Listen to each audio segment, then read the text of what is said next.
전 예전부터 행복에 대해서 굉장히 많은 생각을 했던 것 같아요. 나라는 사람은 어떻게 하면 행복하게 살 수 있을까를 굉장히 많은 고민을 했는데 다 각자의 답이 있겠지만 저는 그렇게 생각을 했어요. 나는 나로서 온전히 존재할 때 행복할 수 있겠구나라는 생각을 했습니다.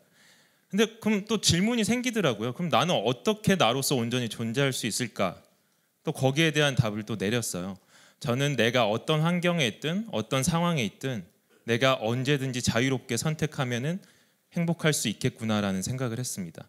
그래서 제 삶의 모토는요, 자유롭게 선택하는 삶을 살자입니다. 근데 오늘은 제가 그렇게 좋아하는 자유나 선택에 대한 이야기가 아니라 책임에 대한 얘기를 해볼까 해요. 저한테는 굉장히 소중한 동생이 있었습니다. 그 동생의 이름이 바로 아롱이에요. 사람은 아니겠죠. 아롱이는 제가 중학교 2학년 때 엄마를 조르고 졸라서 데려온 강아지입니다. 사실 엄마는 극구 반대였어요. 강아지를 키우는 거에 대해서. 근데 제가 막 엄마를 조르고 졸랐죠. 엄마한테 그렇게 약속을 했어요. 엄마 제발 강아지 한 번만 키우자. 내가 다 할게. 내가 다 책임질게. 한 번만 키우자. 그래서 엄마를 조르고 졸라서 겨우겨우 설득을 했어요. 그리고 한 애견샵을 찾아갔죠. 근데 애견샵에 정말 작고 예쁜 강아지들이 너무 많은 거예요. 그래서 어떤 강아지를 우리 집으로 데려가야 될까 막 이렇게 고민을 하고 있는데 갑자기 저기서 엄청 등치가 큰 강아지가 막 그 강아지들 다 밀쳐내고 제 손에 와서 막 부벼대는 거예요. 그래서 근데 너무 큰 거예요, 얘가. 그래가지고 너는 아닌 것 같아 하고 이제 다른 강아지를 이렇게 만지고 어떤 강아지를 데려가야 되지 이러고 있는데 또 걔가 막 다 밀쳐내고 이렇게 오는 거예요. 그래서 하다가 엄마 얘로 하자, 어쩔 수 없다 이런 식으로 해서 얼떨결에 데려왔던 강아지가 바로 아롱이였는데요. 그렇게 아롱이와 저는 한 5년 동안 엄마한테 제가 약속했던 대로 제가 아롱이를 5년 동안 보살피고 케어를 했습니다. 근데 20살이 되던 해에 저는 이제 광주에서 살고 있었는데 대학 문제로 인해서 광주에서 서울로 올라오게 됐어요. 근데 그 이후부터 아롱이를 책임진 건 제가 아니라 바로 엄마였어요. 근데 아롱이도 한 10여 년이 그렇게 또 흐르다 보니까 점점 늙게 되더라고요. 그래서 강아지들은 노화가 시작되면요, 가장 먼저 눈이 멀어요. 그리고 더 심해지면 귀도 멀고요. 그리고 더 심해지면은 무릎이 좀 안 좋아져서 이 슬개골 탈골이 오기도 하고요. 극단적인 상황까지 가면은 강아지들도 이제 치매가 걸려요. 그래서 치매가 걸려서 대소변을 못 가리기도 합니다. 근데 아롱이는 그 과정을 하나하나 다 밟는 거예요. 한 번은 집에 오랜만에 내려갔어요. 그래서 집 앞에 문에 딱 섰는데 아롱이가 마중을 나오지를 않는 거예요. 원래 항상 제가 집 앞에 딱 문을 열기도 전에 나와서 마중을 나왔는데 아예 귀가 멀어버렸던 거죠. 그래서 문을 열고 들어가서 아롱이가 뭘 하고 있나 이렇게 봤더니 너무 아무렇지도 않게 곤히 자고 있는 거예요. 그래서 더 자세히 이렇게 보려고 다가갔더니 아롱이가 자고 있는 방석 위에 그 아롱이가 싼 똥이 범벅이 돼 있는 거예요. 그러니까 그때는 아예 똥오줌을 못 가리는 상황이었고 아롱이는 그 사실을 모르고 자기가 똥을 싼 방석에서 그렇게 자고 있었던 거죠. 굉장히 충격을 먹었어요. 근데 저는 1년에 몇 번 이렇게 가서 아롱이의 그런 모습을 보는 게 전부였지만 저희 엄마는 매일매일 그 모습을 겪고 감당을 했어야 됐던 거죠. 근데 한 번은 엄마한테 어느 날 전화가 오더라고요. 그래서 저한테 이렇게 말씀을 하시는 거예요. 지금 엄마가 좀 많이 힘들다. 아롱이를 키우는 게 너무 버겁다 라고 말씀을 하시는 거예요.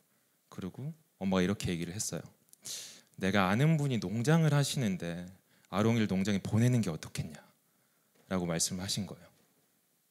화가 나더라고요. 그래서 엄마한테 이렇게 얘기를 했어요. 말이 되냐? 지금 몇 년 동안 아롱이를 키웠는데 말이 되냐? 어떻게 이렇게 무책임한 소리를 할 수 있냐? 엄마한테 막 몹쓸 말들 막 다 쏟아냈어요. 그러니까 엄마가 가만히 듣고 계시더니 딱 한마디 하시는 거예요. 그럼 네가 책임질래? 라고 하시는 거예요. 근데 제가 내가 책임질게 라고 하면 되는데 한마디를 못 하겠더라고요. 아무 말도 못하고 전화를 끊었어요. 전화를 끊고 나서 제가 한 게 뭔지 아세요? 내가 아롱이를 키울 수 없는 이유에 대해서 계속해서 생각했어요. 저는 서울에서 원룸 7평밖에 안 되는 원룸에서 살고 있었고, 그 제가 사는 원룸의 빌딩은 애완동물이 반입이 안 되는 건물이었어요. 그리고 광주에서 서울까지 그렇게 늙은 아롱이를 데려오는 방법도 없다고 생각을 했거든요. 근데 그렇게 아무리 생각해봐도 답이 안 나오는 거예요. 그러니까 너무 힘든 거예요. 어떻게 해야 되지? 어떻게 해야 되지? 몇 시간 동안 혼자 아롱이를 내가 키울 수 없는 이유에 대해서 계속 생각을 하다 보니까 제 자신이 너무 좀 등신 같더라고요. 너무 한심한 거예요.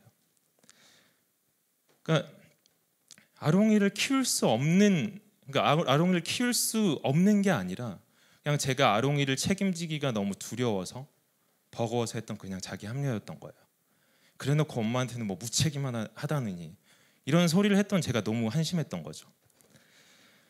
그래서 그때 그냥 결심을 했어요. 내가 지금부터 아롱이를 전적으로 책임을 지겠다. 아롱이가 언제 죽을지 모르겠지만 내가 아롱이가 죽을 때까지 내가 서울로 데려와서 키워야겠다 라는 생각을 하고 엄마한테 전화를 했습니다. 엄마한테 전화를 해서 이렇게 얘기를 했어요. 엄마, 내가 지금부터 아롱이 죽을 때까지 책임질 테니까 다시는 그런 소리 하지 마. 걱정하지 마. 하고 전화를 딱 끊었어요. 근데 그렇게 내가 아롱이를 책임지겠다는 마음을 먹고 그렇게 엄마한테 얘기를 하고 나니까 그 무거웠던 마음이 너무나 가벼워진 거예요. 너무나 홀가분해진 거예요.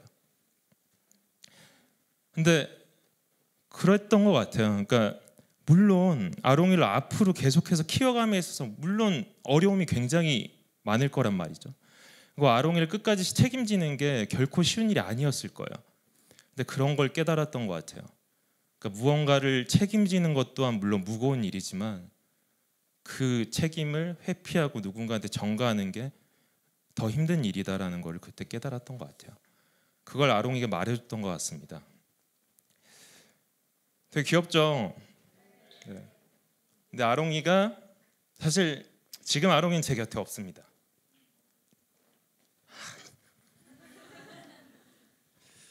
하루 전 사진이에요. 아롱이가 죽기 전 하루 전 사진인데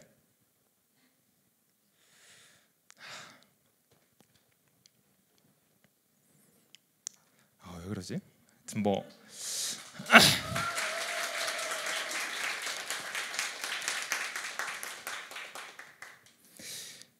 죽기 전까지 많은 책임에 대한 많은 얘기를 해주고 갔어요. 그러니까 아롱이가 죽을 때 너무 아파서 안락사 고민 되게 많이 했거든요. 근데 저는 극구 반대였어요. 내가 끝까지 책임질 거니까 절대 안락사는 하지 말자라고 했는데 수십 번을 무너지는 거예요. 계속해서 고민하고 갈등하게 되는 거예요. 그만큼 책임에 대한 무게가 정말 무겁다는 걸 그때 깨달았고, 그러니까 수십 번을 갈등하고 고민하는 사이에 다행히도 아롱이는 제 품에서 하늘나라로 갔습니다. 근데 예전에 저는 항상 자유와 선택만을 생각하면서 살았던 그냥 철없는 청년이었던 것 같아요. 저는 이렇게 살 수 있을 때 제가 온전한 나로서 존재할 수 있다라고 생각을 했고 나는 결국에 행복할 수 있겠구나라는 생각을 했었거든요. 근데 가장 중요한 한 가지를 빼먹고 있었던 것 같아요. 책임이라는 거를 제가 빼먹고 있었던 것 같아요. 그러니까 자유는 굉장히 달콤한 데 비해서 책임이란 건 굉장히 쓰고 굉장히 무겁잖아요. 그래서 저는 그동안에 책임이란 걸 자꾸 회피하고 누군가한테 전가하면서 살았던 것 같습니다. 근데 그런 말이 있죠. 책임 없는 자유는 자유가 아니라 방종이다. 진정한 자유는 책임이 뒷받침되어야 한다는 말이 있잖아요. 그걸 아롱이가 계속해서 끊임없이 저한테 말을 해줬던 것 같습니다. 아롱이를 만나고 떠나보내고 나서 16년이라는 세월 동안 제 삶의 모토, 제가 제일 처음 말했던 제 삶의 모토에는 한 줄이 늘었습니다. 그래서 제 지금 삶의 모토는요. 자유롭게 선택하는 삶을 살자, 그리고 온전히 책임지는 삶을 살자입니다. 그게 우리 아롱이가 제게 줬던 깨달음이자 선물입니다. 감사합니다.